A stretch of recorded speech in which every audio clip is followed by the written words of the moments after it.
Hello everyone, welcome to the overview of the project. So basically this project is used to understand various parameters of different classifiers used in machine learning applications. So let's see how the project actually works. So for this classification problems, I have used the diabetes dataset available on Kaggle. So I'll provide the link in the description. So first of all, we select the classifier, whatever classifier we want to use. Let's say logistic regression. We find various parameters associated with logistic regression. Now all these parameters were obtained from this sklearn documentation.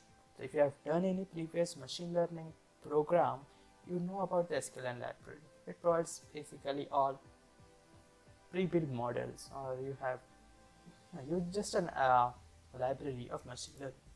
So you can see various parameters. We can change this parameter. We can have this. So basically different parameter. We got large solver and the matrix to be plot. So basically this is used to check the output or visualize the model. So we can select multiple plots, or we can just select one or none. If we click on classify, we get the output as model accuracy, the model precision, and whatever plot we selected previously.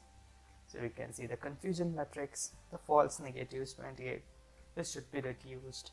You can see the ROC curve, which is close to 1 but not that good, the precision recall curve, and various things. You can even change the different classifier. Now if I select neural network, we get the different parameters associated with this neural network model.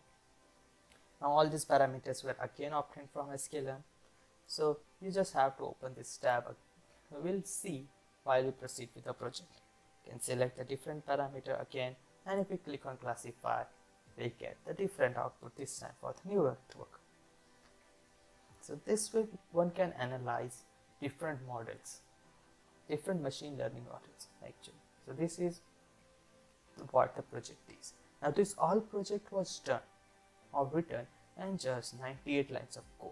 The library used was the Streamlit library for the front end, and all this backend machine learning logic was written in the pandas, numpy, and sklearn library. This is important. So in this project, we will see how to set up this environment. Basically, this is the pip environment, or the environment in which this project is running. This is very important. Once you want to host this, you have to set up in an environment. So basically, if you want to host your web app on Heroku, then you need this file. And we also learned during this project some basic Git commands. Hope you find this exciting, and let's meet in the next video.